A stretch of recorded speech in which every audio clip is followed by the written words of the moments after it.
గ్రహించాలని మీకు తెలియజేస్తున్నాను. వాక్యం చెప్పబడుతున్నప్పుడు శ్రద్ధ భయభక్తులతో వాక్యాన్ని వినండి. మరి కొంతమంది బయటకు వెళ్ళారు, బయట ఉన్న వాళ్ళు కూడా మరి కొంతమంది లోపలికి రావాలి. ఏదేమైనా ఉన్నవారు శ్రద్ధ భయభక్తులతో దేవుని వాక్యాన్ని మనం ధ్యానిద్దాం. పరిశుద్ధ గ్రంథమైన బైబిల్లో నుండి ఎజ్కేలు ప్రవచన పుస్తకం 36వ అధ్యాయం 11వ వాక్యాన్ని మనం చదువుకుందాం. మీ మీద మనుషులను పశువులను విస్తరింపచేసెదను, అవి విస్తరించి అభివృద్ధి నొందును. పూర్వమున్నట్టు మిమ్మును నివాస స్థలముగా చేసి మునుపటి కంటే అధికమైన మేలు మీకు కలుగ చేసేదను. చాలు. ప్రియమైన దేవుని బిడ్డలారా, చూడండి, ఈ చదవబడిన ఈ వాక్య భాగాన్ని కాస్త క్షుణ్ణంగా పరిశీలన చేస్తే ఇక్కడ రాయబడిన మాట ఏమిటంటే, సైన్యములకు అధిపతియగు యెహోవా, దేవుడైన యెహోవా సెలవిస్తున్న మాట ఏమిటంటే, ఇజ్రాయేలు ప్రజలను గురించి, ఇజ్రాయేలు పర్వతములను గురించి చెబుతున్న మాట ఇది. మునుపటి కంటే అధికమైన మేలు నేను మీకు కలుగు చేసేదను అని ప్రమాణపూర్వకంగా చెప్తున్నాడు ఆయన. ప్రియులారా, ఈ వాగ్దానాన్ని ఈ మాసం యొక్క మొదటి దినాన్న ఈ వాగ్దానాన్ని మీరు చేతపట్టుకొని మీరు తిరిగి వెళ్ళండి. ఈ వాగ్దాన ప్రకారముగా మీరు జీవించండి. నా ప్రభు మీ జీవితములలో అధికమైన మేలు జరిగించునుగాక. ఆమేన్, హల్లెలూయా. అధికమైన మేలు అంటే అర్థం ఏమిటంటే, 2 అంతల మేలు, లేకపోతే రెట్టింపు మేలు, లేకపోతే 2 పాళ్ళు మేలును ప్రభు మీ బ్రతుకుల్లో చేయునుగాక. హల్లెలూయా. మీరు విశ్వసించండి. ఈ జూన్ మాసంలో మీరు ఏదైతే కోరుకుంటున్నారో, మీరు ఏదైతే ప్రభుని అడిగి వెళ్తారు, ఇక్కడ ప్రియులారా, మీ జీవితాల్లో 2 పాళ్ళుగా దాన్ని నా దేవుడు మీకు అనుగ్రహించునుగాక. అది ఏదైనా సరే, అది శ్రేష్టమైనదైతే, అది నీకు ఉపయోగకరమైనదైతే, అది నీకు ప్రయోజనాత్మకమైనది కానీ అయితే నిశ్చయముగా నా ప్రభు నీకు ఇచ్చుటలో ఏమాత్రం సందేహించడాయన. దేవుడు నీకు 2 పాళ్ళు మేలు కానీ చెయ్యాలి అంటే నువ్వేం చెయ్యాలి? మనం ఏమి చేస్తే దేవుడు 2 పాళ్ళు మేలు మనకు కలుగు చేస్తాడు, అధికమైన మేలు మన జీవితంలో కలుగు చేస్తాడు అనంటే, ప్రియమైన దేవుని బిడ్డలారా, నేను సరాసరి సందేశంలోనికి వెళ్తున్నాను. మీరు గమనించండి నా మాటను. ఇజ్రాయేలు ప్రజలతో, ఇజ్రాయేలు పర్వతములతో ప్రభు చెప్తున్న మాట, మీ మీద పశువులను నేను విస్తరింపజేస్తాను, మీ మీద నేను మనుషులను విస్తరింపచేస్తాను, మిమ్మలను మునుపు ఉన్నట్లుగా మిమ్మల్ని మీ నివాస స్థలములుగా నేను మిమ్మల్ని ఉద్ధరిస్తాను. అంత మాత్రమే కాదు, మునుపటి కంటే అధికమైన మేలు మీ జీవితాల్లో నేను చేస్తాను. హల్లెలూయా. ప్రియమైన దేవుని బిడ్డలారా, ప్రభు ప్రమాణపూర్వకంగా ఈ పగటి వేళ, ఈ జూన్ మాసం మొదటి దినాన మీతో ప్రమాణం చేసి చెప్పమన్న మాట ఏమిటో తెలుసా? మునుపటి కంటే అధికమైన మేలు నా దేవుడు మీ బ్రతుకుల్లో చేయునుగాక. అధికమైన మేలు కావాలన్న వాళ్ళందరూ దేవునికి స్తోత్రం చెబుదాము గట్టిగా. హల్లెలూయా. అధికమైన మేలు కావాలంటే మనం కొన్ని చెయ్యాలి. మన జీవితాల్లో కొన్ని అర్హతలు కావాలి. మన జీవితంలో కొన్ని ఆలోచనలు మనకు కావాలి. ప్రియమైన దేవుని బిడ్డలారా, ఉద్యోగానికి వెళితే క్వాలిఫికేషన్ అడుగుతారు. ఎందుకని? అర్హత ఉంటేనే ఉద్యోగానికి ఎలిజిబిలిటీ అవుతారు. లేకపోతే ప్రియమైన దేవుని బిడ్డలారా, అర్హత కానీ లేకపోతే, వారు అడిగినటువంటి డిగ్రీ కానీ, వారు అడిగినటువంటి ఆ యొక్క స్టడీ, ఆ స్టెబిలిటీ కానీ లేకపోతే వారిని ఉద్యోగానికి ఎలిమినేట్ చేసేస్తారంటే తిరస్కరిస్తారు. కాబట్టి దేవుని యొద్ద అధికమైన మేలు పొందుకోవాలని అందరికి ఆశ ఉంది. మరి దేవుని యొద్ద అధికమైన మేలు పొందుకోవాలంటే మన జీవితంలో మనం కొన్ని కలిగి ఉండాలి. అవి ఏంటో ఒక 2-3 మాటల్లో నేను మీకు తెలియజేస్తాను. ఆ తదుపరి ప్రియమైన వారలారా, ఈ వాక్య సందేశాన్ని మనం ముగించుకొని ముందుకు వెళ్దాం. చదవండి యోబు గ్రంథం. అధికమైన మేలు మన బ్రతుకుల్లో జరగాలంటే ఏం చేయాలంటే, యోబు గ్రంథం 42వ అధ్యాయం 10వ వాక్యాన్ని మనం చదువుకుందాం. చదువుతారా? మరియు యోబు తన స్నేహితుల నిమిత్తం ప్రార్థన చేయగా యెహోవా అతని క్షేమ స్థితిని మరలా అతనికి దయచేసెను. మరియు యోబునకు పూర్వము కలిగిన దానికంటే 2 అంతలు అధికముగా అతనికి కలిగెను. హల్లెలూయా. బిగ్గరగా చెప్పండి హల్లెలూయా. అందరు నా వైపు చూడండి అమ్మా ఒకసారి. మీరు ప్రియమైన దేవుని బిడ్డలారా చూడండి. యోబు తన స్నేహితుల నిమిత్తం ప్రార్థన చేయగా, యోబు తన స్నేహితుల నిమిత్తం ప్రార్థన చేసినప్పుడట అతని క్షేమ స్థితిని దేవుడు మరలా అతనికి దయచేశాడంట. అంత మాత్రమే కాదండి, అతనికి పూర్వము కలిగిన దానికంటే అధికముగా దేవుడు అనుగ్రహించెను. హల్లెలూయా. అధికం అంటే అర్థం ఏమని చెప్పాను? ఒకటి కంటే ఎక్కువ ఉంటే అధికం. మీకు కూడా ఒకదానికంటే ఎక్కువగా కావాలి అని మీకు ఆశ కలిగినట్లయితే, ఆలోచన మీలో కానీ ఉన్నట్లయితే, మీరు చేయవలసిన పని ఏమిటో తెలుసా? ప్రార్థన చేయాలి. ఎవరి నిమిత్తం ప్రార్థన చేయాలి? స్నేహితుల నిమిత్తం ప్రార్థన చేయాలి, శత్రువుల నిమిత్తం ప్రార్థన చేయాలి, ఇరుగు పొరుగు వాళ్ళ నిమిత్తం ప్రార్థన చేయాలి. మనల్ని ఎవరైతే ఎక్కువగా తిడతారో, మనల్ని ఎవరైతే ఎక్కువగా కొట్టాలని చూస్తారో, మనల్ని ఎవరైతే దెబ్బ తీయాలని చూస్తారో వారి కొరకే మనం ప్రార్థన చేయాలి. అంతే కదా. ఈ రోజున దేవునికి వ్యతిరేకమైనటువంటి ప్రభుత్వాలు వచ్చాయి. ఈ రోజున మందిరాలు పడేస్తా ఉన్నారు. ఈ రోజున మరి సేవకులను చంపేస్తున్నారు. ఈ రోజున సేవకురాండ్రులను కొడుతున్నారు. మరి సేవకురాండ్రులు అందరూ కూడా ఏం చేస్తున్నారు? పెంతెకోస్తు అనుభవంలో ఉన్న వాళ్ళు, నిజమైన బైబిల్ తెలిసిన సేవకులు ఏం చేస్తున్నారు తెలుసా? కత్తులు కటారులు తీసుకుని రోడ్ల మీదకి వెళ్ళటంలా, ధర్నాలు చేయటంలా ఏం చేస్తున్నారు తెలుసా? ప్రియమైన దేవుని బిడ్డలారా, ప్రార్థన మందిరములో లేకపోతే ప్రార్థన గదిలో కూర్చొని దేవుని పాదాల దగ్గర కన్నీళ్లు కారుస్తా ఉన్నారు. గల కారణం ఏమిటో తెలుసా? ఏ రోజుకైనా ఏ నాటికైనా ఈ ప్రభుత్వాలు మారకుండా పోవు. ఏ నాటికైనా మా దేవుడు మా పక్షాన వ్యాజ్యం ఆడకుండా పోడు. ఏ నాటికైనా మా దేవుడు మా పక్షాన న్యాయము తీర్చకుండా పోడు. మాకంటూ ఒక మంచి రోజు రాకుండా పోదు అని అన్న సంగతిని ఈ క్రైస్తవ ప్రపంచానికి తెలుసు. కాబట్టే, ఈ నిజమైన క్రైస్తవులకు తెలుసు. కాబట్టే వీళ్ళు ఎవరి కొరకు ప్రార్థన చేస్తున్నారు? ఇప్పుడు మనం ఎవరి కొరకు ప్రార్థన చేస్తున్నాం? మనకు శత్రువులైన వారి కొరకు ప్రార్థన చేస్తున్నాం. మనల్ని ఎవరైతే మందిరాల మీద కక్ష కట్టుకొని కార్పణ్యంతో కాలు దువ్వుతా ఉన్నారో, ఎవరైతే మందిరాలను పడగొట్టాలన్నటువంటి జీవోలు పాస్ చేసి సేవకులను కొట్టిస్తూ ఉన్నారో, సేవకురాలను అవమానపరుస్తున్నారో, వారి మీదకు మనం దండెత్తి పోవటం లేదు. గల కారణం ఏమిటి అని అంటే, వారి కొరకు ప్రార్థన చేస్తే చాలు. నువ్వు నేర్చుకోవాల్సినటువంటి పాఠం ఏమిటో తెలుసా? నిన్నెవరైనా తిట్టారనుకో, రోడ్డు మీద నిన్నెవరైనా అవహేళన చేశారనుకో, నిన్నెవరైనా ఎక్కిరించారనుకో, నిన్నెవరైనా ఎగతాళి చేశారనుకో, నువ్వు తిరిగి సెటైర్లు వేయటం, డబల్ మీనింగ్ డైలాగులు వేయటం, నువ్వు తిరిగి మరలా మాటకు మాట అనటం అనవసరం. ఏది అవసరమో చెప్పనా?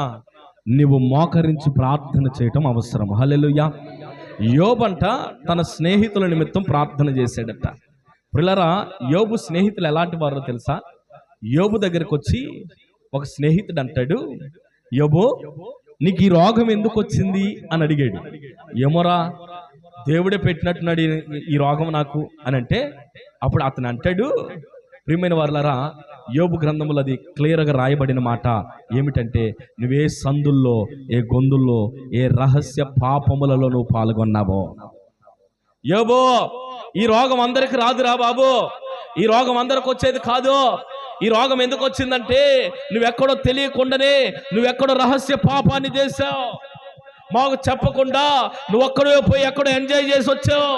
మాకు చెప్పకుండా నువ్వు ఒక్కడే పోయి ఎక్కడో నీ శరీరాన్ని అపవిత్రం చేసుకున్నావు. ఇదిగో మాకు తెలియకుండా నువ్వు ఎక్కడో భయంకరమైన పాపము ఊపిలో చిక్కబడిపోయావు. కాబట్టి నీకు ఈ రోగం వచ్చింది. అర్థమవుతుందా?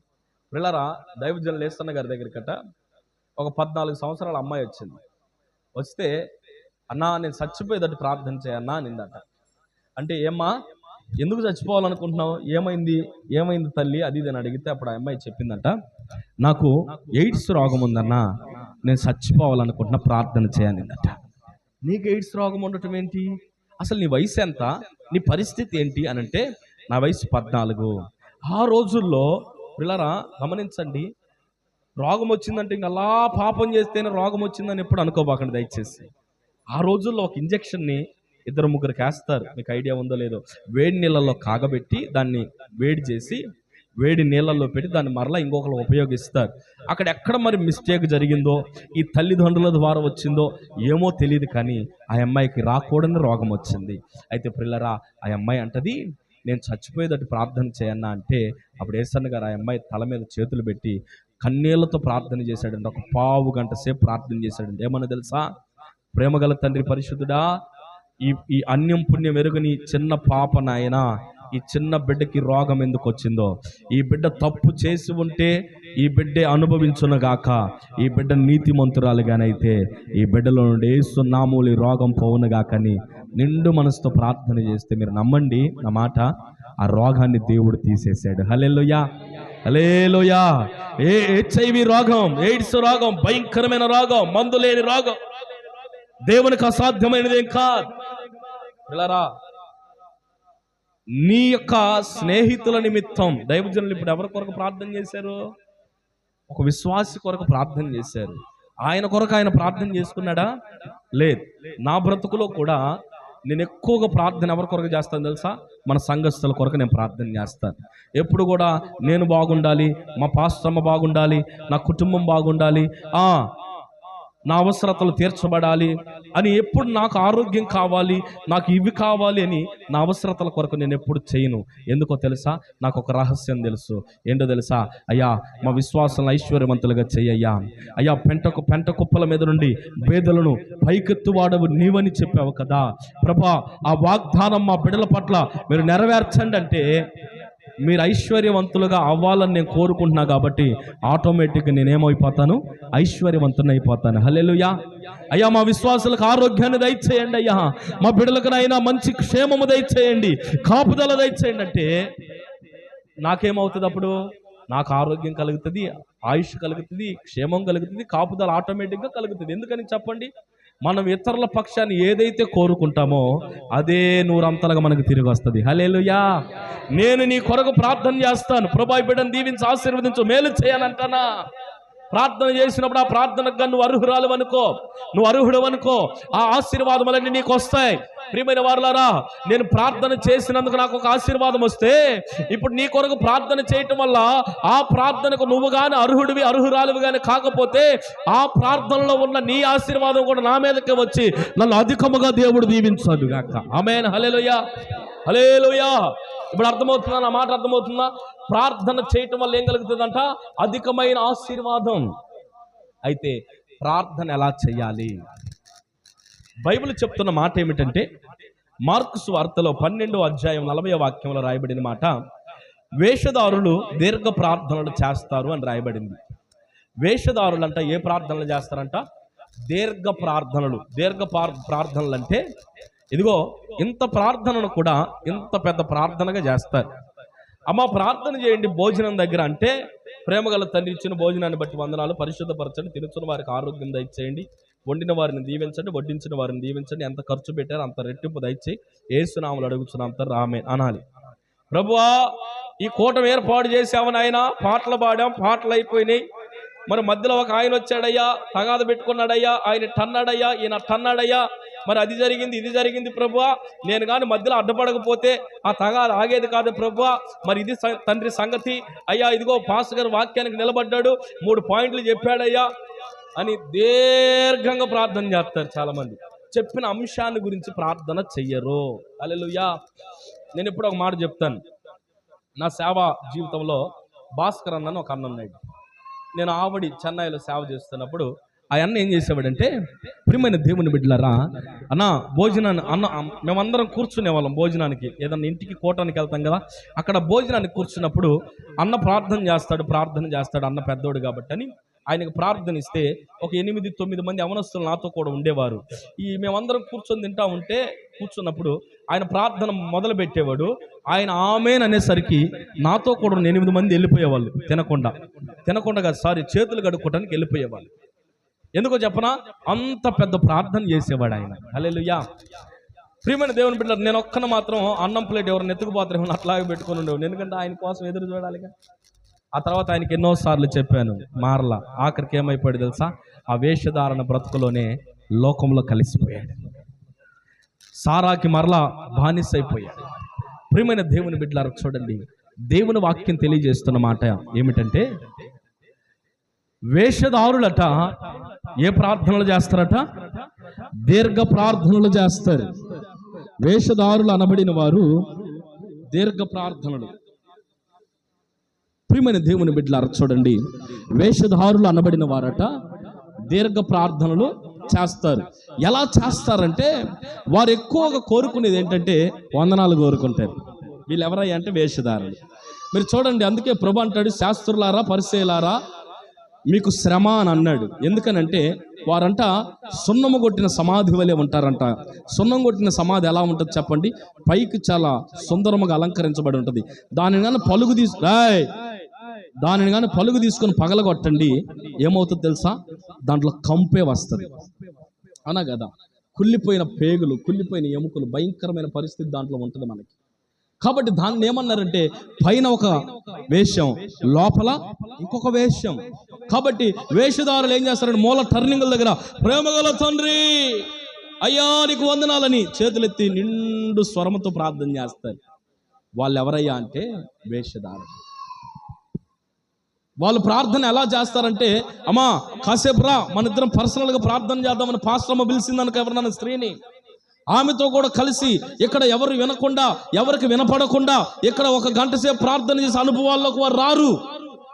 సేవకుడు కానీ అన్నా మీతో కాసేపు మాట్లాడాలంటారు, గంట సేపు మీటింగ్ పెడతారు అన్నతోటి.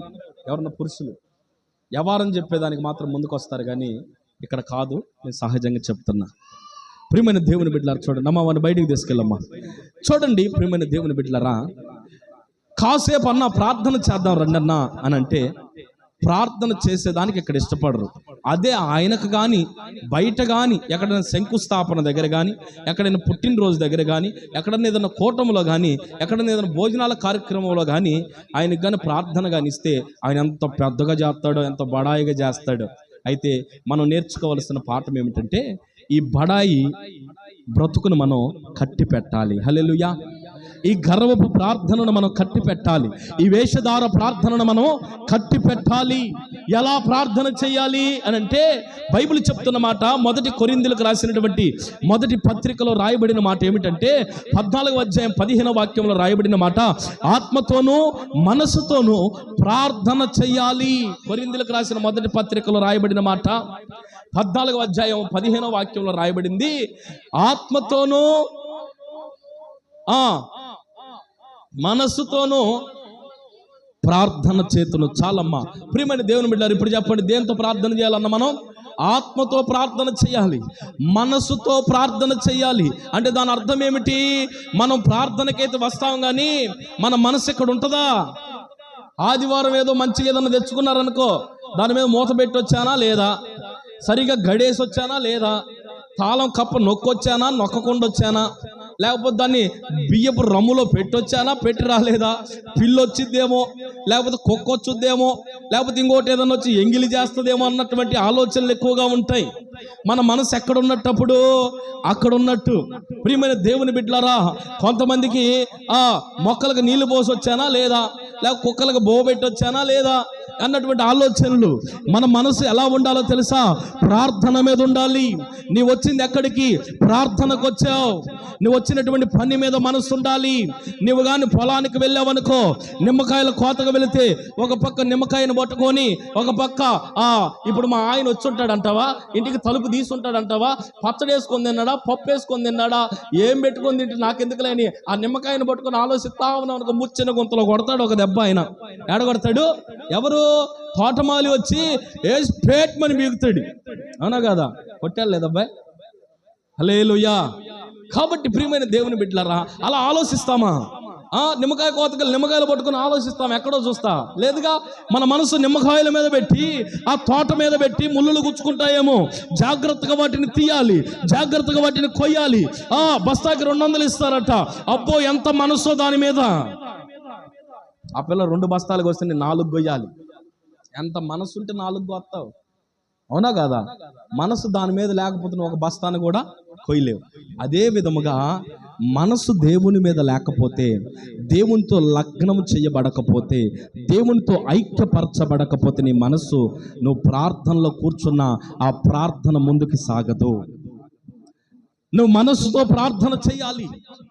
మనసుతో ప్రార్థన చేయడం అంటే మన మనసంతా దేవుని మీద పెట్టాలి. మన మనసు ఎక్కడో మందిరపు బయట కాదు, మందిరానికి వెలుపుట ఆలోచనలతో కాదు మన మనసు ఉండాల్సింది. మనం ఎవరితో మాట్లాడేసి వచ్చుంటామా ప్రార్థనకు కూర్చునే ముందుగా? ఆ మాట్లాడిన వాడు ఈ మాట అన్నాడే మధ్యలో ఎందుకన్నాడబ్బా అని ఇక్కడ కూర్చొని ఆలోచన చేయకూడదు. దైవజనుడు జాన్ వెస్లీ అన్న తెలుసు కదా మీకు, హోసన్నా మినిస్ట్రీస్లో జాన్ వెస్లీ అన్న ఉన్నాడు. ఆయన ఏం చేస్తాడంటే రూమ్లో రెడీ అవుతాడు. బాగా రెడీ అయిన తర్వాత వెంటనే రెడీ అవుతాడు. మేమందరం ఆ అరగంటలో మేము స్నానాలు చేసి రెడీ అయ్యేసరికి 10 నిమిషాలు టప్మని రెడీ బయటకు వచ్చేస్తాడు. బాయ్ అంటాడు. వెంటనే ఆయన అంటాడు, నన్ను లేపండి రా పలానా టయానికి అంటాడు. ఆ టయానికి మేము లేపం. ఎందుకో తెలుసా? ఆయన లేపామనుకో 10 నిమిషాల్లో రెడీ అయిపోతాడు. ఆయన లేపకుండా నిద్ర. మేము రెడీ అయిపోయిన తర్వాత శుభ్రంగా రెడీ అయ్యి వచ్చి ఆ లాల్చి ప్యాంట్ వేసుకొని ధరించుకొని ఆయన రూమ్ దగ్గరికి వెళ్ళి అన్నా అని లేపితే సరిగ్గా 10 నిమిషాల్లో లేచి రెడీ అయ్యేవాడు. రెడీ అయిన తర్వాత కారులో కూర్చుంటాడా. కూర్చున్న తర్వాత మీటింగ్కి వెళ్ళినంత వరకు ఏం మాట్లాడ్డా. ఆయన మీటింగ్కి వెళ్ళిన దాకా ఏం మాట్లాడు. నీళ్ళు దప్పికాయను అనుకో, దాహం వేస్తే వాటర్ బాటిల్ ఏంట్రా అంటాడు. వాటర్ బాటిల్ తీసుకొని నీళ్ళు తాగుతాడు, ఆడబెడతాడు. అంతే, ఏం మాట్లాడు. మీటింగ్ అయిపోయి ఇంటికి వస్తాను చూడండి, అప్పుడు మాట్లాడటం ప్రారంభిస్తాడు. హల్లెలూయా. ఎందుకో తెలుసా? ఆయన చెప్పిన మాట ఏమిటి తెలుసా? అన్నా మీటింగ్కి వెళ్ళేటప్పుడు ఏం మాట్లాడరు, మౌనంగా ఉంటారు. ఏందన్నా వచ్చేటప్పుడు మాత్రం గలగల మాట్లాడతారు, మంచిగా మాట్లాడతారు. ఏంటన్నంటే అప్పుడు ఆయన చెప్పిన మాట ఏంటి తెలుసా? మీటింగ్కి వెళ్ళేటప్పుడు నా మనసులో దేవుని ఆలోచనలు పెట్టుకుంటాను. ఇప్పుడు ఈ మనసులో ఉన్న ఆలోచనలు నీతో మాట్లాడితే, మీతో కానీ నేను మాట్లాడితే ఈ ఆలోచనలన్నీ చెదరిపోతాయిరా.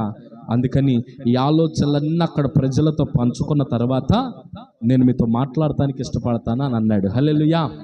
నువ్వు కొన్ని ఆలోచనలు రాసుకున్నావు మైండ్లో, మనసులో రాసుకున్నావు. నువ్వు కొన్ని ఆలోచనలు, కొన్ని విజ్ఞాపనలు రాసుకున్నావు. నా బిడ్డల కొరకు ప్రార్థన చేయాలని, నా బిడ్డల కొరకు నేను ఇదిగో ఈ విధముగా ప్రార్థన చేయాలి, నా భర్త మార్పు కొరకు ప్రార్థన చేయాలి, నా బిడ్డల భవిష్యత్తు కొరకు ప్రార్థన చేయాలి, నా భవిష్యత్తు కొరకు ప్రార్థన చేయాలి, నా కుటుంబం కొరకు, నా సమస్యల కొరకు, నా సోదరుల కొరకు నేను ప్రార్థన చేయాలని మనసులో నువ్వు కొన్ని ఆలోచనలు పెట్టుకున్నావు. ఆ మనసుతోనే దేవుని మందిరానికి రా. ఆ మనసుతోనే నువ్వు ప్రార్థన చేయటం ప్రారంభించు. అప్పుడు దేవునితో నీ మనసు ఏకపరచబడి ఆ ప్రార్థన దేవునికి ఇంపుగా మార్చబడి అదొక పరిమళ తైలముగా మారుతుంది. హల్లెలూయా. అది పరిమళ ధూపముగా మారుతుంది. హల్లెలూయా. ఆ ప్రార్థన దేవునికి ఇష్టం. నువ్వు ఆత్మతోను మనసుతోను చేసే ప్రార్థన దేవునికి ఇష్టం. ఆ ప్రార్థన విని నీ జీవితంలో ఏది కావాలో, ఏ మేలు నువ్వు కోరుకుంటున్నావో, ఏ అధికమైన మేలు కొరకు నువ్వు తహతహలాడుతున్నావో, ఆ అధికమైన మేలు నా దేవుడు నీకు అనుగ్రహించునుగాక. ఆమేన్. హల్లెలూయా. కొంతమంది ప్రార్థన ఈ విధముగా ఉంటుంది. ఏమని తెలుసా? గ్యాస్ మీద పెడతారు, కుక్కర్ పెడతారా, గ్యాస్ మీద కుక్కర్ పెట్టిన తర్వాత ఆ విజిల్ లెక్క పెట్టుకుంటానే ఉంటారు, ప్రార్థనలో కూర్చుంటానే ఉంటారు. అనుభవం ఉందా లేదా కొంతమందికి? హల్లెలూయా. హల్లెలూయా. ప్రియమైన దేవుని బిడ్డలారా, ప్రార్థనలో కూర్చునే వాళ్ళు గ్యాస్ మీద ఇంకేం పెట్టుకోకూడదు, వంట ప్రోగ్రామ్ ఏం పెట్టుకోకూడదు. ఇక నువ్వు ప్రార్థనలో కూర్చోవాలి, ఏక మనసుతో, ఏక తాత్పర్యంతో ఏకీభవించి దేవునితో కూడా నేను కలిసి లీనమైపోవాలి అని నువ్వు అనుకున్నప్పుడు, నువ్వు ప్రార్థనలో దేవుని కలుసుకోవాలనుకున్నప్పుడు ఇంకే ప్రోగ్రాం నీకు ఉండకూడదు. యేసయ్యతోనే నీకు పని. హల్లెలూయా. ఇప్పుడు నీకు గఫూర్ గారితో పని అనుకో, ఏసన్న పాస్టర్తో గంటసేపు మాట్లాడతావా? గఫూర్ గారిని కలవాల్సిన టైంలో ఎవరితో పని నీకు? గఫూర్ గారితో పని. అప్లికేషన్ ఇవ్వాలాడ. ఏదన్నా నీళ్ళ ప్రోగ్రామో, కరెంటు ప్రోగ్రామ్ ఏదో మాట్లాడాలంటే ఆయన దగ్గరికి వెళ్తాం. ఆయన మీద మనసు ఉంటుంది. సారు వచ్చుంటాడా ఈ టయానికి, సారు ఇప్పుడు కలుస్తాడా, ఎంతమందికి ఫోన్లు చేసి కనుక్కుంటాము. లేదా ఏదైనా ఉద్యోగానికి వెళ్ళాలి, ఇంటర్వ్యూకి, ఎక్కడుంటుంది నీ మనసు? ఇంటర్వ్యూ మీద ఉంటుంది. బస్సుకి వెళ్ళాలి, ప్రయాణమై వేరే ఊరికి వెళ్ళాలి, నీ మనసు ఎక్కడ ఉంటుంది? బస్సు మీదనే ఉంటుంది. కనిగిరిలో 8:30 కంటే చెన్నై బస్సు, మరి నువ్వు 8:30కి పోవచ్చుగా, అరగంట ముందే పోతావు. ఎందుకని? మనసంతా ఎక్కడుంది? ఆ బస్సు మీద ఉంది. ఒకవేళ అది మిస్ అవుతుందేమో, ఒకవేళ నేను ప్రయాణం చేయలేనేమో, ఈరోజు నా ప్రయాణం మిస్ అయిపోతే రేపు అర్జెంట్ పని ఉంది చెన్నైలో అని మనసంతా ఎక్కడ ఉంటుంది? బస్సు మీదే ఉంటుంది మనకి. ప్రియమైన దేవుని బిడ్డలారా, ప్రయాణం మీద ఉంటుంది మనస్సు. అదే విధముగా నీ మనస్సు ప్రార్థన మీద ఉండాలి. నువ్వు ప్రార్థన చేసేటప్పుడు నీ మనసు ఏడ ఉండాలంట? ప్రార్థన మీద ఉండాలి. నువ్వు ఎలా ప్రార్థన చేస్తున్నావని దేవుడు అడగడు నిన్ను. నువ్వు ఎలాంటి పదాలు ఉచ్చరిస్తున్నావని అడగడు దేవుడు. నువ్వెంతసేపు ప్రార్థన చేసావని అడగడు దేవుడు నిన్ను. నువ్వు ఎలా చేస్తున్నావో, ఏ విధానంలో చేస్తున్నావో, మనసు ఆయన మీద నిలబెట్టి చేస్తున్నావా? నీ మనసు ఒక చోట, నీ మైండ్ ఒక చోట పెట్టి, ప్రియమైన దేవుని బిడ్డలారా, నువ్వు ప్రార్థన చేస్తున్నావేమన్న సంగతి దేవుడు గమనిస్తున్నాడు. జాగ్రత్త. కాబట్టి ఈరోజు నువ్వు ఎంత ప్రార్థన చేసినా ఎందుకు ఆలకించబడటం లేదో తెలుసా? కొంతమంది అంటారు, ఒక ఆదివారం వస్తారా, పాస్టర్ గారు ఏదో ఆత్మావేశంతో వాక్యం చెప్తాడా, ఆ యొక్క ఆదివారం రాగానే వెంటనే కార్యాలు జరిగిపోవాలి, వెంటనే ఆశీర్వాదాలు దిగి రావాలి, వెంటనే మేలులు జరిగిపోవాలి. ప్రియమైన దేవుని బిడ్డలారా, నీకు వెంటనే కార్యాలు జరగాలంటే, వెంటనే ఆశీర్వాదాలు రావాలంటే నువ్వు చేసే ఆ క్షణపాటి ప్రార్థన పనికిరాదు. ఇక్కడ ఆ ప్రార్థనలో కూడా అడపా ఎవరో ఒకరితో మాట్లాడుతూనే ఉంటావు, మనసులో కోరుకున్నాను అంటావు. హల్లెలూయా. ఎవరితో ఒకరితో మాట్లాడుతూనే ఉంటావు, మనసులో కోరుకున్నాను అంటావు. ప్రియమైన వారలారా, ఎవరితో ఒకరితో మాట్లాడుతూ మనసులో కోరుకున్నాను, ఎవరన్నా తుమ్మినప్పుడు అన్నా నిజంగా తుమ్మానది, ఏమనుకున్నావు? ఏమనుకున్నావు? ఫలాంది అనుకున్నాలే అన్నా. తుమ్మితే జరిగిపోయాయి కాదు. ఇది యేసయ్యతో మనసు పెట్టి ప్రార్థన చేస్తే జరిగే కార్యాలు. హల్లెలూయా. తుమ్మితేనో, నల్లపిల్లి ఎదిరేస్తేనో, లేకపోతే ఇంకొకటి జరిగితేనో కాదు. నిండు ముత్తైదు అంటారు, విధవరాలు అంటారు. ఈ ముత్తైదు ఎదురొస్తే కార్యాలు జరుగుతాయి, విధవరాలు ఎదురొస్తే కార్యాలు జరగవు అనేది డెడ్ రాంగ్. ప్రియమైన దేవుని బిడ్డలారా, నువ్వు బండి సరిగ్గా తోలుకొని వెళ్ళగలిగితే నువ్వు ఆశీర్వాదకరంగా ప్రాంతానికి చేరగలుగుతావు. ఎవరో ఎదురు రావటం, ఎవరో ఏదో అవ్వటం, ఇవన్నీ డాంబుష్ దక్కడే మాటలు ఇవన్నీ.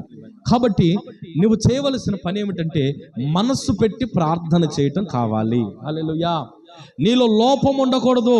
నీ మనసులో 2 రకాల భక్తి ఉండకూడదు. మరలా ఏముండకూడదు? 2 రకాల భక్తి ఉండకూడదు. కాసేపు భక్తి ఈ అమ్మ మీద ఉంటుంది, కాసేపు భక్తి ఈ అయ్య మీద ఉంటుంది, కాసేపు భక్తి ఆయన మీద ఉంటుంది, కాసేపు ఈయన మీద ఉంటుంది. గురువారం ఒక భక్తి, బుధవారం ఒక భక్తి, మంగళవారం ఒక భక్తి, సోమవారం ఒక భక్తి, శుక్రవారం ఒక భక్తి, శనివారం నీసు ముట్టని భక్తి. హల్లెలూయా. చెప్పులు లేని భక్తి, చెప్పులున్న భక్తి, సబ్బు లేని భక్తి, ఒకే జత గొడ్డలతో చేసే భక్తి. ఇన్ని రకరకాల భక్తుల చేత నువ్వు ఎన్ని రకాల భక్తులు చేసినా నీ ప్రార్థన అంగీకరించబడదు, నీ భక్తిని దేవుడు ఇష్టపడడు. ఏక భక్తి కలిగి నువ్వు బ్రతకాలి, ఏక ప్రార్థన కలిగి నువ్వు బ్రతకాలి. నమ్మితే ఒక దేవుణ్ణి నమ్ము, ఒక భక్తిని వెంబడించు, ఒక భక్తిలో నువ్వు కొనసాగు, ఒకే మనసు కలిగి బ్రతుకో. అప్పుడు నీ భక్తి ఆశీర్వాదకరం అవుతుంది. ఆ భక్తి కూడా ఇది నిజమైన భక్తి కాదా, ఇతడు నిజమైన దేవుడా కాదా, ఈయన నమ్మితే నా జీవితంలో అద్భుతం జరుగుతుందా లేదా, ఈయన నమ్మితే నాకు కడుపులో ఉన్న గడ్డల బిడలగా మారుతారా లేదా అని కాదు. ఈయన నమ్మితే నేను స్వర్గానికి వెళ్తానా లేదా, ఈయన నమ్మితే నాలో ఉన్న పాపాన్ని నేను విముక్తి పొందుకోగలుగుతానా లేదా అని నువ్వు నమ్మాలి, నువ్వు ఆలోచించాలి. ప్రియమైన దేవుని బిడ్డలారా, ఇవన్నీ ఎప్పుడు జరుగుతాయి అంటే నీ మనస్సు ప్రార్థన మీద పెట్టినప్పుడు. హల్లెలూయా. నీ మనసు ఎక్కడ ఉండాలంట? ప్రార్థన మీద ఉండాలి.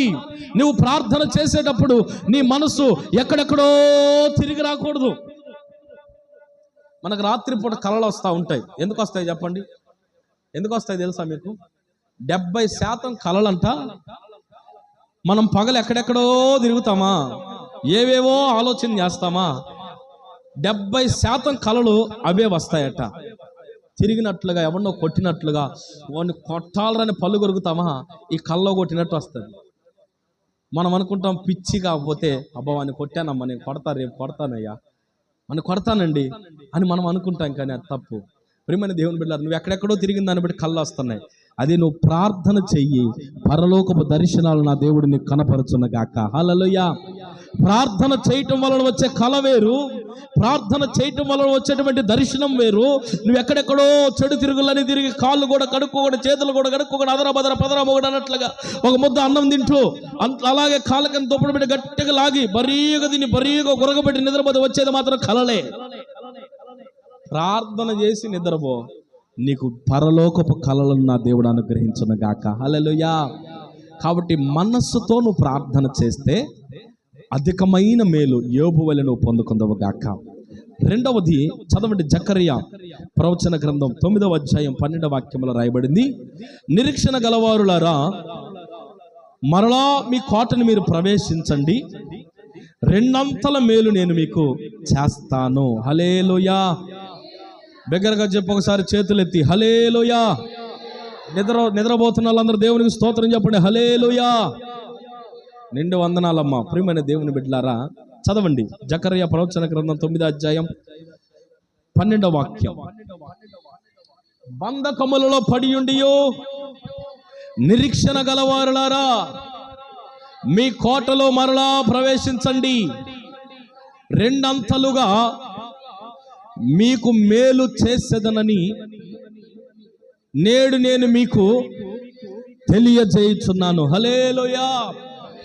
ప్రియమైన దేవుని బిడ్డలారా, చూడండి రెండవ మాట ఏమిటంటే, బంధకములలో పడి ఉన్నవారులారా, బంధకములలో పడి ఉండియో నిరీక్షణ గలవారులారా మీ కోటలో మీరు మరలా ప్రవేశించండి, నేను మీకు రెండంతల మేలు చేస్తాను.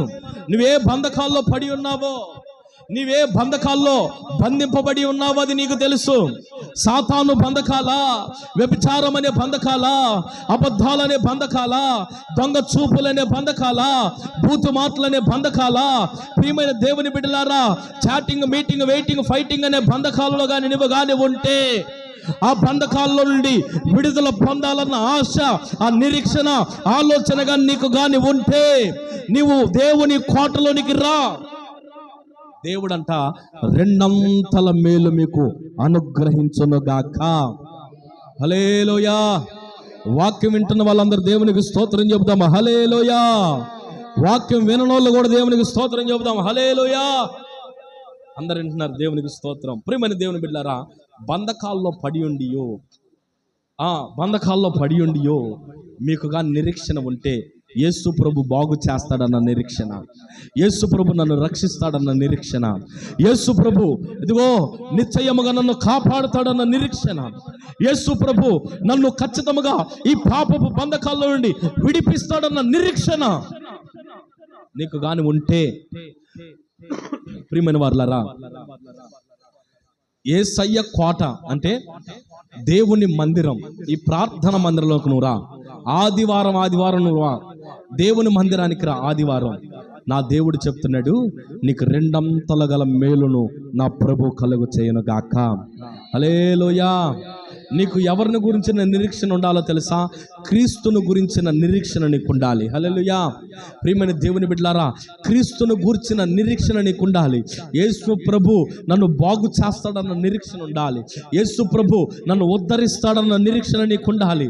ప్రియమైన దేవుని బిడ్డలారా, చూడండి, చాలా మంది చనిపోయినప్పుడు ఏం చేస్తారో తెలుసా? ఓ బొలోమని ఏడుస్తూ ఉంటారు. చనిపోయినప్పుడు ఏడవని వాడు ఎవరో తెలుసా? నిజమైన క్రైస్తవుడు ఏడవుడు. ఎందుకో చెప్పనా?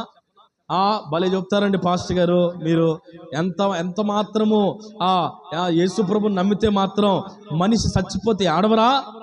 ఎన్ని ప్రేమలు పెంచుకొని ఉంటాం, ఎంత ప్రేమ ఆప్యాయతలు పెంచుకొని ఉంటాం ఆ మనిషి మీద, ఎంత గాఢమైనటువంటి ఆలోచనలు పెంచుకొని ఉంటాం, ఎంత ప్రేమగా మేము ఆ యొక్క వ్యక్తిని మేము చూసుకొని ఉంటాం. ఏడవద్దంటే అట్టండి అని అంటే, మనకు ఒక నిరీక్షణ ఉంది, అందుకే ఏడవకూడదు. మనకు ఒక నిరీక్షణ ఉంది. ఏంటా నిరీక్షణ?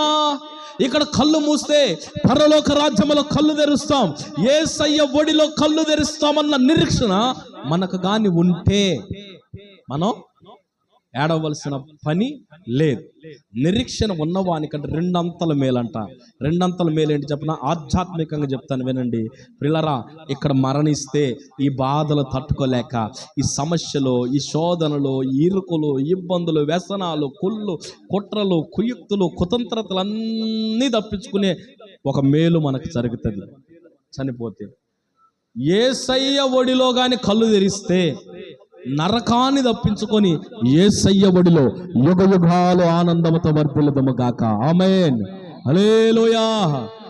ఇది ఆధ్యాత్మికమైన 2 మేలులు, అంటే అధికమైన మేలు. బాహ్యపరమైన మేలు నేను మీకు చెప్పనా? యోబునకు భయంకరమైన శోధన వచ్చింది. ఏమొచ్చింది? యోబుకి భయంకరమైన శోధన వచ్చింది. యోబునకు వచ్చినటువంటి శోధనను బట్టి యోబు దగ్గరికి పనివాడు వచ్చాడు. రే పనివాడా, అయ్యా రే అబ్బాయ్ నాకు కాస్త అన్నం పెట్టరా, నేను చాలా ఆకలిగా ఉన్నానంటే ఆ పనివాడు అన్నాడట, అయ్యా నీ దగ్గరికి నేను రాలేను బాబా. ఎందుకురా అంటే, నీ దగ్గర భయంకరమైన వాసన వస్తుంది, ఈ వాసన నేను భరించలేనండి అని చెప్పాడు. అని చెప్పి వాడు ఆ పనిని కూడా, ఉద్యోగాన్ని మానేసి వెళ్ళిపోయిన పరిస్థితులు. భార్య వచ్చింది, ఈ వాసన నేను ఎక్కడ భరించేదిలే కానయ్యా, ఇంత దుర్భరమైన బ్రతుకు బ్రతికేదానికంటే ఒక్కసారి నువ్వు ఆరాధిస్తున్న దేవుణ్ణి ఒక్కసారి తిట్టి చచ్చిపోరాదు అని భార్య కూడా సలహా చెప్పింది. అప్పుడు భార్య తన్నాడమ్మా, మనము మూర్ఖురాలి వలె మాట్లాడుట తగదు అని అన్నాడు. హల్లెలూయా. నీవు మూర్ఖురాలి వలె మాట్లాడుట తగదు. ఎందుకనంటే ఒకప్పుడు దేవుడిచ్చినప్పుడు బాగానే బతికావుగా, ఒకప్పుడు మేకపోతులు బాగానే తిన్నావుగా, ఒకప్పుడు మాంసాహారం బాగానే తిన్నావుగా, మంచి పట్టు వస్త్రాలు బాగానే కట్టుకున్నావుగా. ఒకప్పుడు అబ్బో నీ అంగు నీ పొంగు నీ యొక్క రంగు చూసిన వారందరూ కూడా ఈమెకేమి లేండి, ఈమెకేంటండి తక్కువ, ఈమెకేంటండి కొదువ అని అందరు నిన్ను కొనియాడిన వారే కదా. ఈరోజు ఏదో కాస్త శృతి తప్పిందని, కాస్త మతి తప్పిందని, కాస్త ఏదో లైన్ తప్పింది, మార్గం తప్పిందని ఈరోజు ఏదో పండు మిరగాయల కారం తింటున్నావని, ఏదో గొడ్డు కారం వేసుకొని తింటున్నావని, నీ స్థితి దుర్భరమైపోయిందని, నీకు కష్టం వచ్చిందని, నీకు నష్టం జరిగిందని దేవుణ్ణి దూషించటము కరెక్ట్ కాదమ్మా అని తన భార్యతో చెప్పి అతని మనస్సులో కూడా దేవుణ్ణి దూషించలేదట. హల్లెలూయా. ఎందుకో తెలుసా? యోబునకు ఒక నిరీక్షణ. ఇచ్చిన దేవుడు మరలా నాకు ఇస్తాడు, తీసుకున్న దేవుడు మరలా నాకు ఇస్తాడు. ఒక దినాన ఇచ్చేది ఆయనే, తీసుకునేది ఆయనే. నీ దగ్గర ఒక బిడ్డను తీసుకున్నాడా, 2 బిడ్డలు నా దేవుడు నీకు అనుగ్రహించునుగాక. ఆమేన్. ప్రియమైన దేవుని బిడ్డలారా, చూడండి, 1,00,000 రూపాయల డబ్బులు నీ పోయినాయా, అన్యాయంగా కానీ పోతే 2 లక్షలు నువ్వు అనుభవించదవగాక. హల్లెలూయా. అనుభవిస్తాను అన్న నిరీక్షణ నీకు ఉండాలి, ఆ విశ్వాసం నీకు ఉండాలి. నిరీక్షణ అంటే ఏంటి? హోప్, ఆశ, ఎదురు చూసే మనస్సు. వాకిట్లో కూర్చొని చోట్ల వస్తాడు నా రాజు అని. ఎవరు రాజు? యజమానుడు. ఏ టయానికైనా పిల్లోడు వచ్చి అంటాడు, అమ్మా అన్నం తిన్నా రాయే అంటే, లేదులే నాయన నువ్వు తినరా, మీ నాయన వస్తే తింటాలే నేను అని చెప్తారు తల్లులు. ఎందుకని? నిరీక్షణ. ఆయన కొరకు ఎదురు చూస్తూ ఉంటారు. ఇప్పుడు మనకు ఒక నిరీక్షణ ఉంది క్రైస్తవ ప్రపంచానికి. ఎందుకు ఈ శోధనలు భరించాలి, ఎందుకు ఈ వేదనలు భరించాలి అని అంటే, ప్రియమైన దేవుని బిడ్డలారా, ఒకానొక దినమున నజరేయుడైన యేసు మేఘవాహనుడై రాబోతున్నాడు. కొట్టు చప్పట్ల బిగ్గరగా. ఒకానొక దినమున ఆయన మేఘారుహుడై రాబోతున్నాడు. ఈ శ్రమల కొలిమిలో నుండి, ఈ శోధన శ్రమలో నుండి మనలను తీసుకొని పరలోకానికి వెళ్ళబోతున్నాడు. ఇది మన నిరీక్షణ, ఇది ప్రతి క్రైస్తవుని నిరీక్షణ. అందుకు ఈ శోధనలు భరిస్తున్నాం, అందుకు ఈ వేదనలు భరిస్తున్నాం. ఒక దినాన మన దేవుడు రాబోతున్నాడు, మన రాజు రాబోతున్నాడు, మేఘవాహనుడై గుర్రం ఎక్కి రాబోతున్నాడు ఆయన. ప్రియమైన దేవుని బిడ్డలారా, ఆ నిరీక్షణతో ఈ క్రైస్తవ్యం అంతా, ఈ భక్తి చేస్తున్నాం మనం. అయితే మనకు నిరీక్షణ ఉండాలి. దేనిని గురించో తెలుసా? ఈ లోకానుసారమైన నిరీక్షణ ఏంటో తెలుసా? ప్రియులారా, తీసుకున్న దేవుడు ఖచ్చితంగా నాకు ఇస్తాడన్న నిరీక్షణ యోబుకున్నట్లుగానే మన జీవితంలో, నీ జీవితంలో ఏదైతే నువ్వు కోల్పోయావో, ఆనందాన్ని కోల్పోయావా, ఆరోగ్యాన్ని కోల్పోయావా, ఆశీర్వాదాన్ని కోల్పోయావా, ప్రియమైన దేవుని బిడ్డలారా, నీవు విశ్వసించు, నిరీక్షించు. నా ప్రభు చెప్తున్నాడు ప్రమాణపూర్వకంగా, నీకు జూన్ మాసములో నా దేవుడు నీ నిరీక్షణకు తగినట్లుగానే నువ్వు కోల్పోయిన దానిని నా దేవుడు నీకు అనుగ్రహించునగాక. ఆమేన్, హల్లెలూయా. కాబట్టి యోబు నిరీక్షణతో ఎదురు చూశాడండి. యోబు ఎలా ఎదురు చూశాడంట? భార్యకి నిరీక్షణ లేదు, పిల్లలు చచ్చిపోయారు, వాళ్ళు తిరిగి వస్తారని నిరీక్షణ లేదు భార్యకి. పని వాళ్ళకి నిరీక్షణ లేదు. స్నేహితులు కూడా దూషించి ఆ ఏమంటారు దుర్లభమైనటువంటి మాటలు మాట్లాడి వెళ్ళిపోయారు. కానీ ఎవ్వరు యోబు పక్షాన్ని నిలబడలేదండి. యోబుకు ఒక నిరీక్షణ ఉంది, నా దేవుడు నన్ను ఖచ్చితంగా ఆశీర్వదిస్తాడన్న నిరీక్షణ ఎదురు చూస్తా ఉన్నాడు. ఒకానొక దిన నా టైం రానే వచ్చింది. చదవండి 42వ అధ్యాయం 12వ వాక్యంలో రాయబడిన మాట ఏంటో తెలుసా? 1వ అధ్యాయం 3వ వాక్యంలో యోబు మొదటి స్థితి అక్కడ ఉంటుంది. ఒకళ్ళేమో 1వ అధ్యాయం 3వ వాక్యాన్ని చదవండి, మరొకళ్ళు 42వ అధ్యాయం 12వ వాక్యాన్ని చదవండి. మొదట యోబు స్థితి 1వ అధ్యాయం 3వ వాక్యాన్ని ఒకళ్ళు చదవండి అమ్మ, చదవగలిగిన వారు. యోబు 1వ అధ్యాయం 3వ వాక్యం.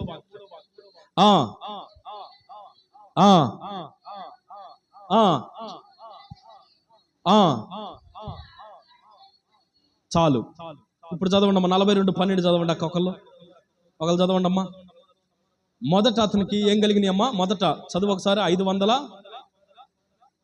పోయిందా? చదవాలి. మొదట అతనికి 7,000 గొర్రెలు ఉన్నాయి, 3,000 ఒంటెలను, 500 జతల ఎడ్లు ఉన్నాయి. చాలు, ఇది బాగా గుర్తుపెట్టుకోండి అమ్మా. ఇప్పుడు 42వ అధ్యాయం 12వ వాక్యాన్ని చదవండి అక్క ఒకసారి. యోబునకు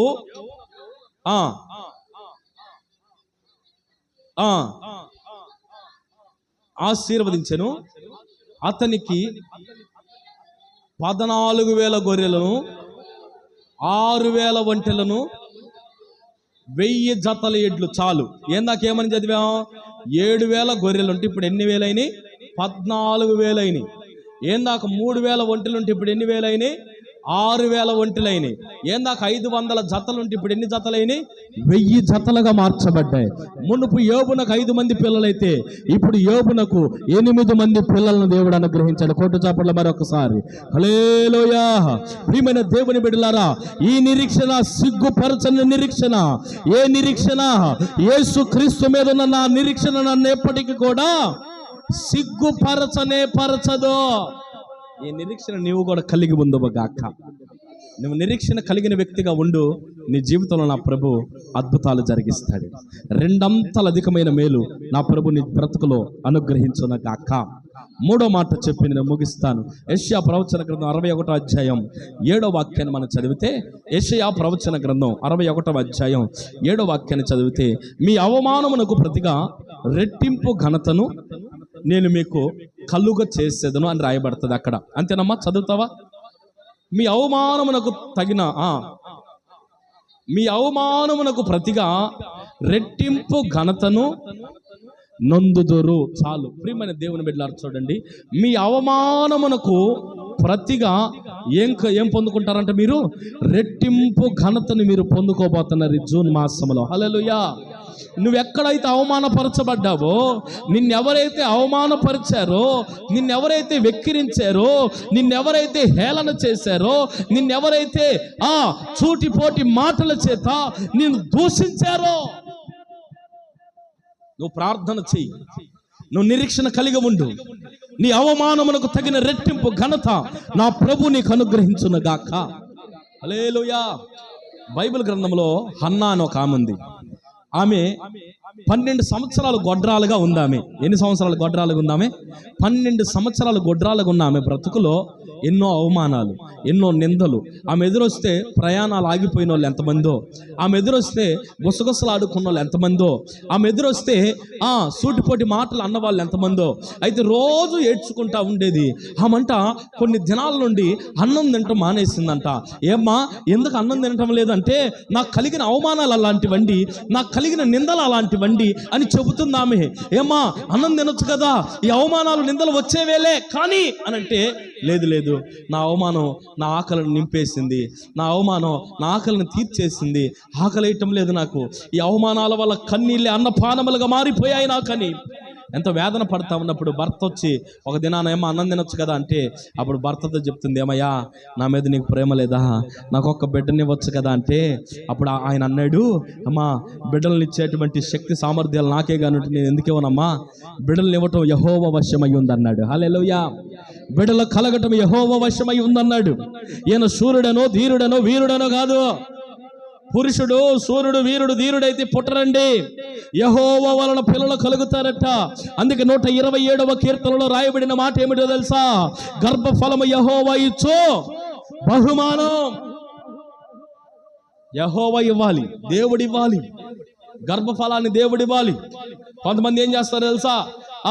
ఈడికి పుట్టలేరులే, ఈడికి పుట్టరలేక ఇంకో పెళ్లి చేసుకో, ఈడు సోదోడు, ఈడు అట్టాటోడు, ఈడు అట్టాటోడు, ఈడు ఇట్టాటోడు అని చెప్పేసేసి ఎంత అవమానపరిచి హేళన చేస్తారో. ప్రియమైన దేవుని బిడ్డలారా, నువ్వెవరినైతే హేళన చేస్తావో, నువ్వెవరినైతే అవమానపరుస్తాడో, నువ్వెవరినైతే ఇతడు వివాహానికి పనికిరాడో, ఇతడు కాపురానికి పనికిరాడని ఆ వ్యక్తిని అవమానపరుస్తావో, ఆ వ్యక్తి ద్వారానే నా దేవుడు ఘనమైన కార్యములు జరిగించునగాక. హల్లెలూయా.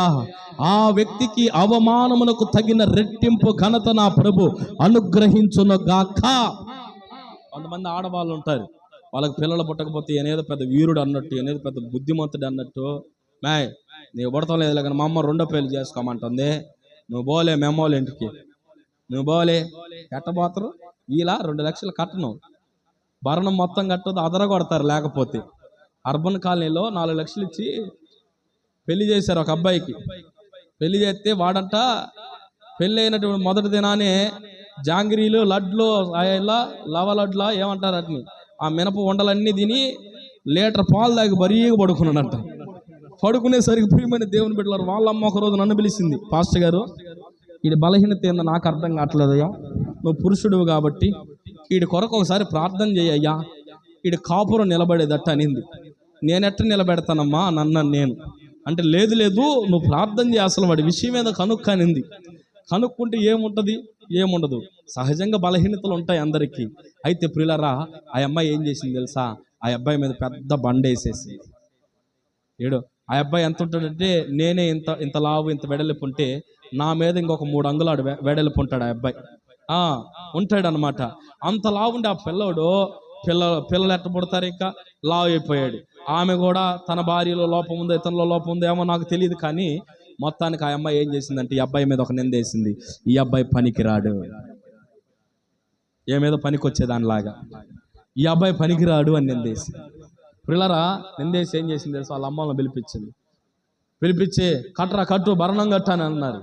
4 లక్షలు ఇచ్చారు, పెళ్లికి 1 లక్ష ఖర్చు, మొత్తం 5 లక్షల కట్న కానుకలు తీసుకొని పెళ్లి చేసుకుంటే ఈ అబ్బాయి దగ్గర ఎంత వసూలు చేశారు తెలుసా? 10 లక్షల రూపాయలు వసూలు చేసి ఆ అమ్మాయి తీసుకెళ్ళిపోతే ఆ తల్లి కన్నీరు మున్నీరైపోతూ నాకు చెప్పి ప్రార్థన చేయించింది. నేను ప్రార్థన చేశాను నా తమ్ముడు కొరకు. చెక్ పోస్ట్ దగ్గర పని చేస్తుంటాడు ఆ తమ్ముడు ఈ రోజుకి కూడా. నేను వెళ్తా ఉంటే బండి మీద నేను కనపడినప్పుడల్లా లేచి వందనాలు చెబుతాడు. నాకు ఏదైనా అవసరం అనుకు ఆ చెక్ పోస్ట్ కాడ నన్ను బండి దిగనీయకుండా ఈ రోజుకు కూడా ఆ సహోదరుడు నాకు హెల్ప్ చేస్తూ ఉంటాడు. అన్న నన్ను వాడే ఉండన్నా అని చెప్తాడు. ఆ తమ్ముడు తెచ్చిస్తాడు నాకు. ఏంటో తెలుసా? ఆ అబ్బాయి జీవితం ఏమైంది తెలుసా? ప్రార్థన చేస్తే మన మందిరానికి వచ్చేటువంటి ఈ ప్రార్థనకు వచ్చేటువంటి ఒక అమ్మాయినే ఆ అబ్బాయికి సెట్ చేసి పెళ్లి చేస్తే ఈరోజు ఆ అమ్మాయి గర్భవతిగా ఉంది. కోటు చాపట్ల బేకరగా హల్లెలూయా, హల్లెలూయా. వాడు అంటాడు, నువ్వు బండి దిగొద్దన్నా, నువ్వు వాడే ఉండు అన్నా, వందనాలన్నా. వాడికి జీతం ఎంతో తెలుసా? 22,000 రూపాయల జీతం. అది నేను జస్ట్ ఒక పాస్టర్ని, వెళ్ళేటప్పుడు లేచి నిలబడతాడు. వచ్చే ఎంత పెద్దోళ్ళు ఉన్నా కూడా ఎవడికో లేచి నిలబడి దండం పెడతాడు. నువ్వు ఉద్యోగస్తునివేడా, నువ్వు పెద్ద ఎంప్లాయీడా అని అంటే, చెక్ పోస్ట్ కాడ అంటే ఏంది? లారీలన్నీ చెకింగ్ ఆ అబ్బాయి చేసేది, చెక్ పోస్ట్ కాడ ఉద్యోగం. ఆ అబ్బాయి అంటాడు, ఆ అన్న దైవజనుడండి, నా కొరకు ప్రార్థన చేశాడు, ఈరోజు నా జీవితం నిలబడిందని చెబుతాడు. హల్లెలూయా, హల్లెలూయా. మొట్టమొదటిసారిగా వివాహం చేసుకుని కట్టుకున్న అమ్మాయి అవమానపరిచింది. అత్తమామలు అవమానపరిచారు. నీలో విషయం లేదన్నారు, నీలో అది లేదన్నారు, ఇది లేదన్నారు. ఇప్పుడు ఎవరిలో లేదంటావు? ఆ అమ్మాయిలో లేదేమో. వీళ్ళరా అవమానించబడిన చోటనే నిలవబెట్టి నీకు రెట్టింపు ఘనత తినవగలిగిన వాడు నా దేవుడు. హల్లెలూయా, హల్లెలూయా. హన్నా కూడా అలాగే 12 సంవత్సరాల అవమానాలు పొందింది. ఆ 12 సంవత్సరాల్లో భర్తను అడుగుతుందయ్యా, నా మీద నీకు ప్రేమ తగ్గిపోయినట్టుందంటే ఆయన అన్నాడు, ఇదిగో నీవు నాకు నేను పెనిన్నా మీద చూపించే ప్రేమ కంటే నీ మీద చూపించే ప్రేమ 2 పాళ్ళు అని అన్నాడు. హల్లెలూయా. నీ మీద నాకు రెట్టింపు ప్రేమ ఉంది, కానీ పిల్లల్ని ఇవ్వటం అనే విషయానికి వస్తే నా వల్ల కాదది. మరి పెనిన్నాకు పుట్టించావుగా 2 పిల్లల్ని, మరి దానికి పుట్టినప్పుడు నాకెందుకు పుట్టియటం లేదు నీవు అని అంటే, నీకు పిల్లలు పుట్టకపోవటం అనేది నా చేతుల్లో లేదమ్మా.